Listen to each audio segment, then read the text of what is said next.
I'll never have anything to do with outsiders again, Sam declares with a smirk. What are you talking about? I exclaim in an absurd voice, completely unprepared for Sam's remark. Well, I heard from Agnes, but you're not Agnes's mom, right? You're an outsider, aren't you?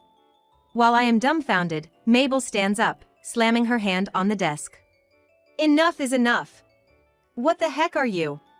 Dad, are you really okay with letting your daughter marry such a rude person? Mabel, her face red with anger, launches into a tirade. Before I can get angry, my daughter is outraged, and Kay answers with a troubled look. Mabel, calm down. Don't interfere any more than this. I embrace the excited Mabel's shoulder and glare at Sam. All right. Sam responds with a smirk to my words. Agnes, you're lucky. This outsider won't bother us anymore. The supposed-to-be fun dinner party is ruined by Sam.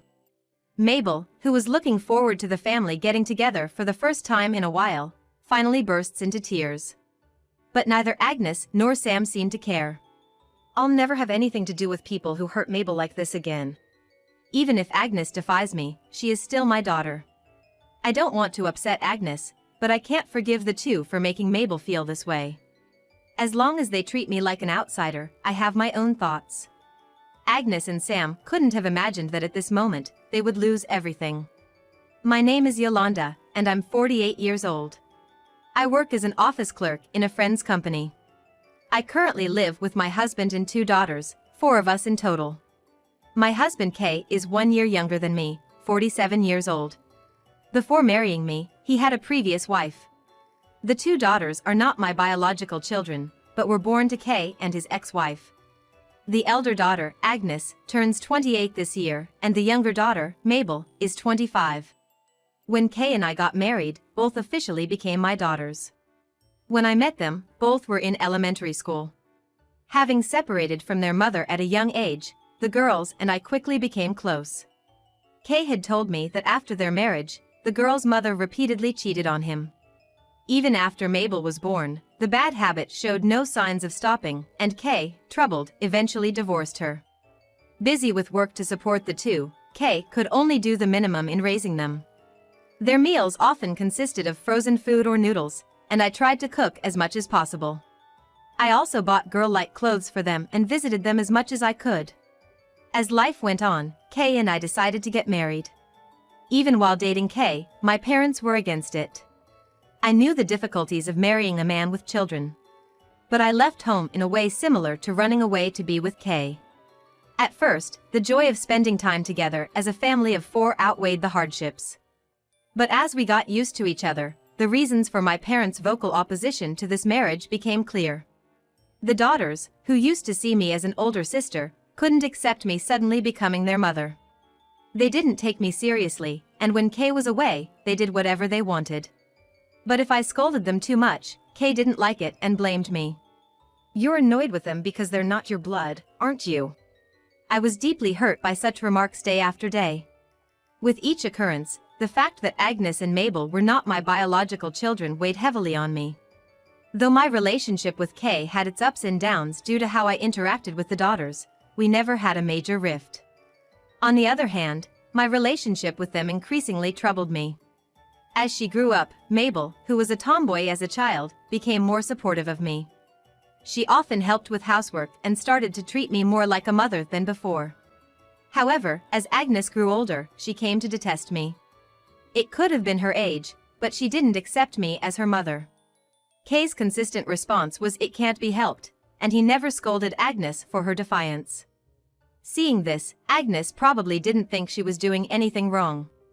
Mabel, upset by this, had reprimanded Agnes several times, but Agnes's attitude towards me never improved. As she became a high school student, Agnes began to openly attack me. "You're just an outsider, can't you stop bossing me around? Who do you think you are?" So annoying.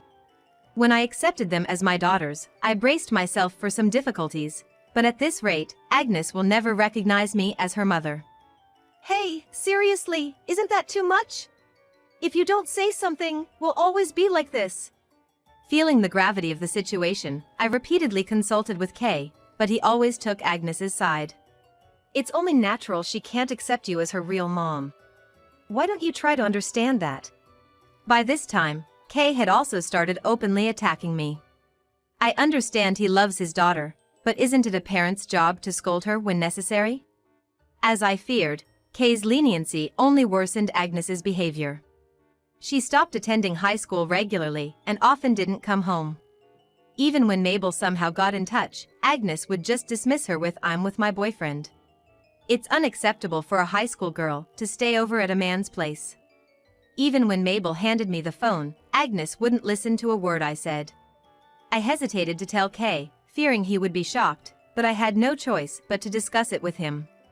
However, instead of helping, Kay lashed out at me.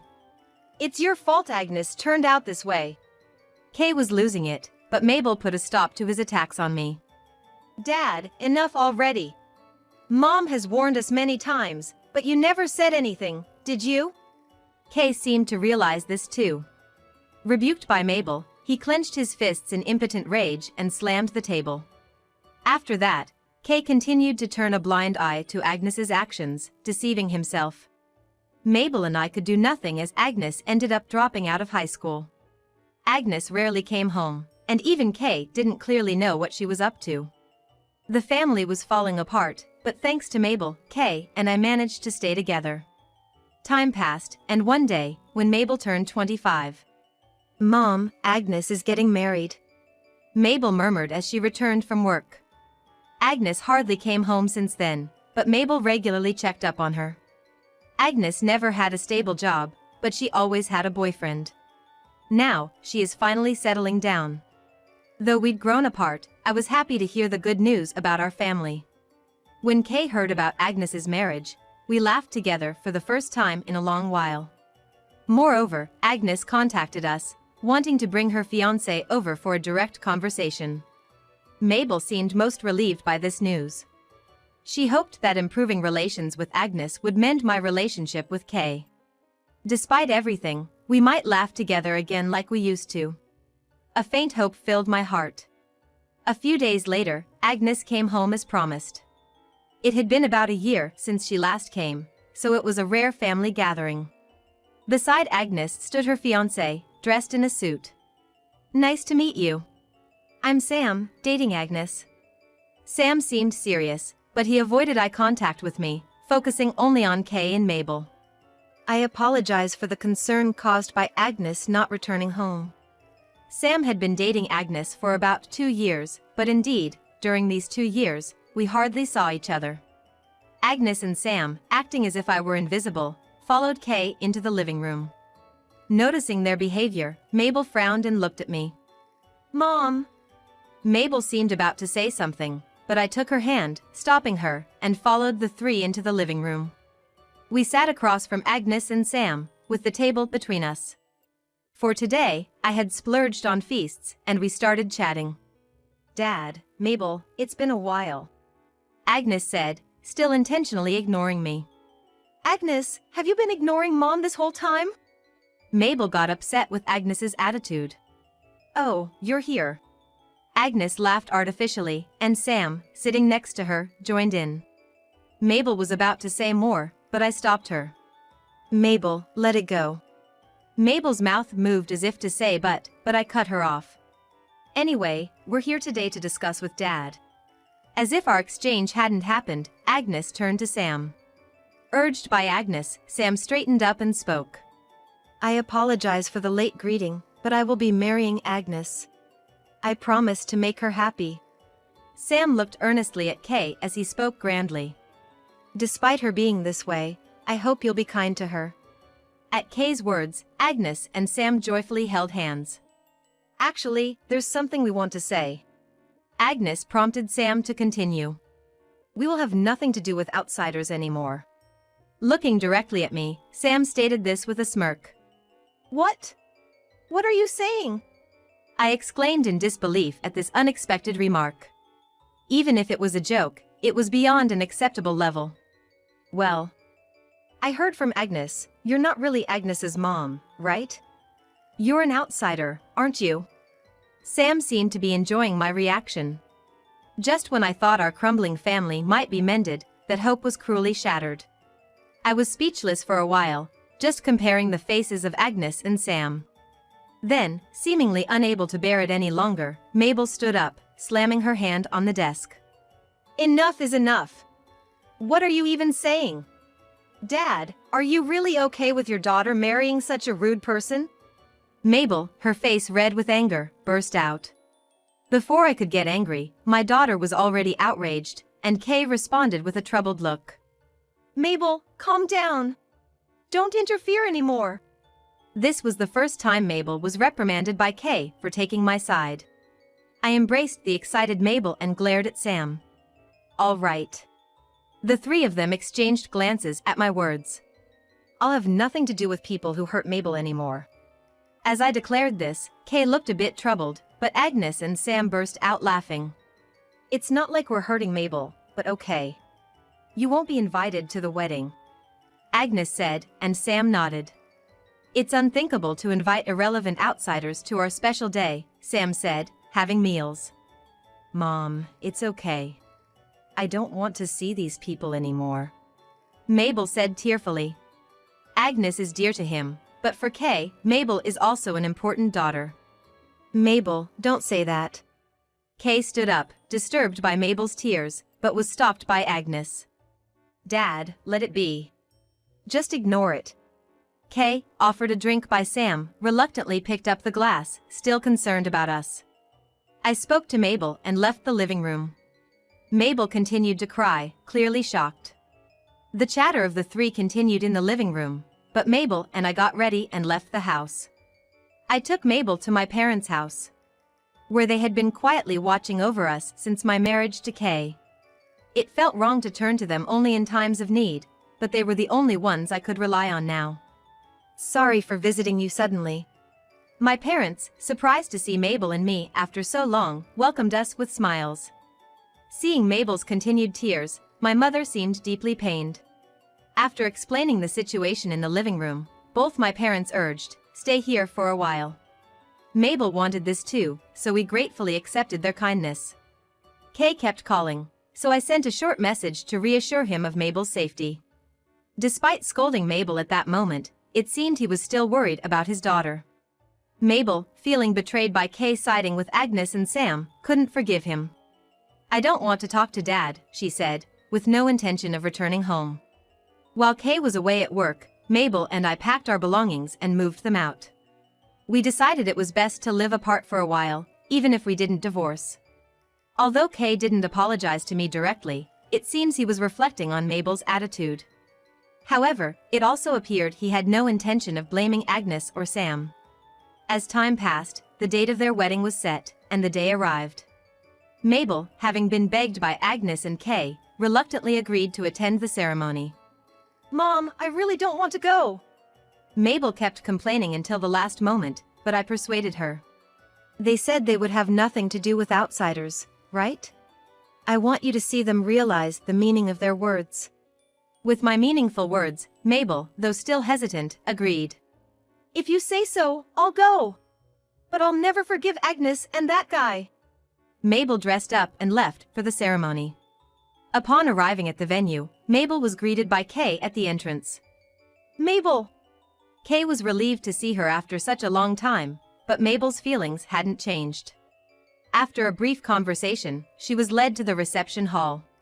What's this? Am I early? Entering the hall, Mabel exclaimed in surprise, looking around. Mabel had planned to arrive just in time for the start of the ceremony to avoid talking to Agnes and Sam.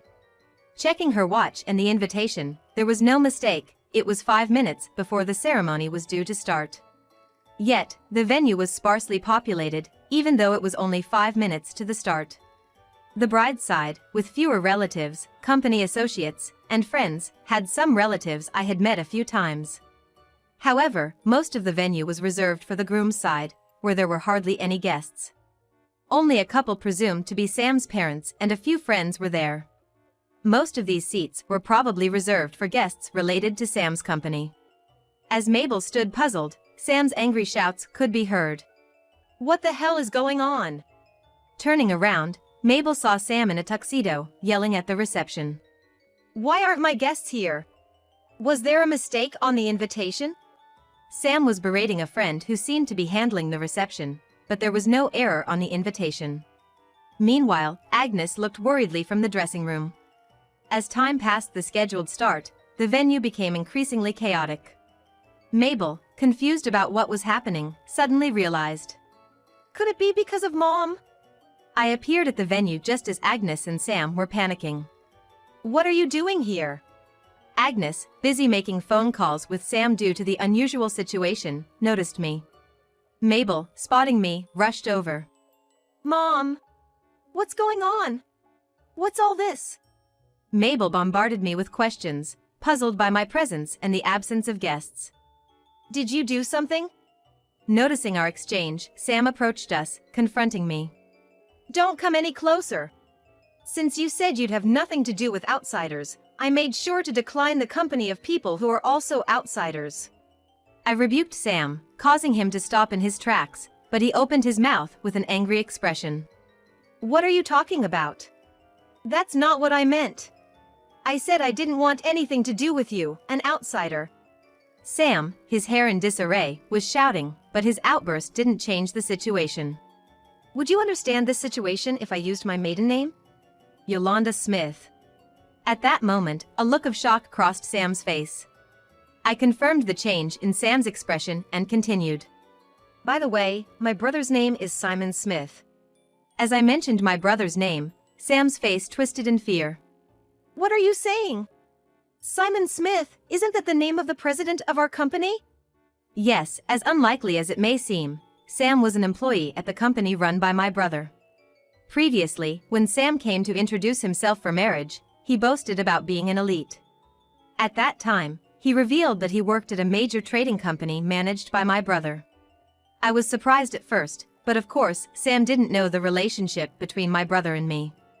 However, when Sam declared he would have nothing to do with me in the future, I decided to do this. When Mabel and I left the house, I consulted with my parents and confided everything to my brother. My brother was surprised, but said that Sam wasn't the elite he claimed to be and didn't know much about him. Later, after my brother inquired among Sam's colleagues, it turned out that Sam was mistaken about his abilities, thinking he was capable because those around him were excellent. He seemed unaware that he wasn't well regarded by his colleagues. Oblivious to this, Sam confidently invited many company associates. My brother, angered that Sam hurt me and Mabel, declared he would fire him immediately. However, remembering that Sam had discussed with Kay about inviting many company associates, I intervened. I wanted Sam to be embarrassed and to get my revenge. This would surely shatter the pride of the overconfident Sam. It would be a humiliation in front of Agnes. My brother agreed with my plan. As they wished, they would have nothing to do with me and my family, who are outsiders, from now on. Sam and Agnes were speechless upon knowing everything. Kay knew my brother ran a company, but it was unbelievable to him that it was Sam's company. You did this on purpose, just to embarrass me. Sam glared at me, his face pale. It's all your own doing, isn't it? Looking down on people, hurting them, and now what are you saying? I raised my voice at Sam's victim-like tone. I really didn't want to do this. Neither my brother nor Mabel wished to ruin the future of Agnes, my daughter. Tears naturally started to flow as I thought about it. Mom. Mabel gently placed her hand on my shoulder, filled with unresolvable feelings. Yolanda, leave the rest to me. I turned around at the sudden voice to see my brother standing there. Boss! My brother glanced at Sam, then addressed Agnes. Do you remember me? You may think of me as a stranger, but both Yolanda and I have always cared deeply for you. My brother continued with a sad expression. It might have been Sam's words, but you have your responsibility too. As an adult, you must bear that responsibility. Agnes, still in her wedding dress, looked downcast.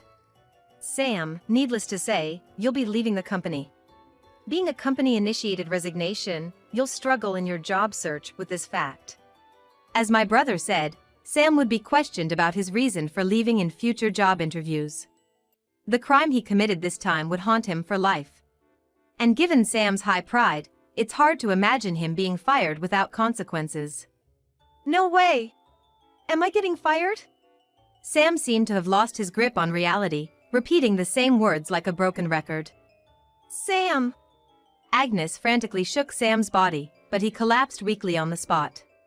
Kay watched silently, saying nothing. Afterward, he neither complained to me nor blamed me. The venue turned into chaos due to the commotion, and neither Agnes nor Sam was in any state to continue the ceremony. I apologized to Sam's parents and friends and explained the whole situation. I thought Sam's parents would blame me and my brother, but they were furious at their son's actions and repeatedly apologized to me and Mabel. In a semi-hysterical state, Sam wept and desperately pleaded.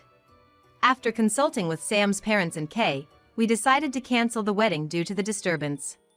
While we were busy, Sam never regained his sanity. Days after the wedding, Mabel and I had been staying at my parents' house. Mabel seemed unchanged in her thoughts, with no intention of living with Kay or Agnes again. I considered divorcing Kay, but wondered if that would be best for Mabel. I thought for a long time, but no clear answer came. However, both Kay and I somehow knew we wouldn't be together again. I thought about renting an apartment and living with Mabel, but my parents insisted we stay. They said we should live here now that we're finally together again. I accepted my parents' kind offer and decided to stay with them. Meanwhile, Sam fell into a mental breakdown and has been confined to his home. Sam, who never doubted his own excellence, was easily dismissed by my brother, his pride torn to shreds. However, I never received any blame from Sam's parents. They continued to apologize to me repeatedly. Sam's dismissive behavior towards me ultimately betrayed his own parents. Agnes, having separated from Sam, started living with Kay again. Agnes seemed to have lost all patience with Sam, who had become weak and lost everything. Even though Agnes didn't suffer as much damage as Sam, she was apparently shocked enough to return to the home she hadn't been back to in a long time. She tried to contact me multiple times to apologize, but I haven't accepted her apologies yet. I want her to fully understand how much she hurt me with her words and actions over the years. It's not a matter that can be simply resolved. Wanting her to understand this, I've steeled my heart and haven't spoken to Agnes. Mabel agrees with me and hasn't accepted Agnes's apologies either. Everyone makes mistakes, but not all can be undone. I hope Agnes, who must have had her own struggles, truly reflects on the pain she caused Mabel and me. A few months have passed since Mabel and I started our new life. There has been no progress in my relationship with Kay. However, I heard that Kay was deeply shocked by this and reflected on his actions. Since then, Agnes has been desperately job hunting and has started working. Having not worked since dropping out of high school, she's struggling quite a bit. Mabel seems a bit relieved to hear that her sister is making an effort. Thinking back, Mabel has always been on my side. She left Kay and Agnes, who are her blood relatives, to be with me. I felt it when we lived as a family of 4, but now I truly realize its value. Mabel has grown close to my parents and often helps them. Seeing my parents' smiles, which I hadn't seen for a long time, makes me happy. Though I can't live with Kay and Agnes anymore, I'm satisfied with this new life. I vow to always cherish Mabel, who has always supported me, and my parents, who warmly welcomed us.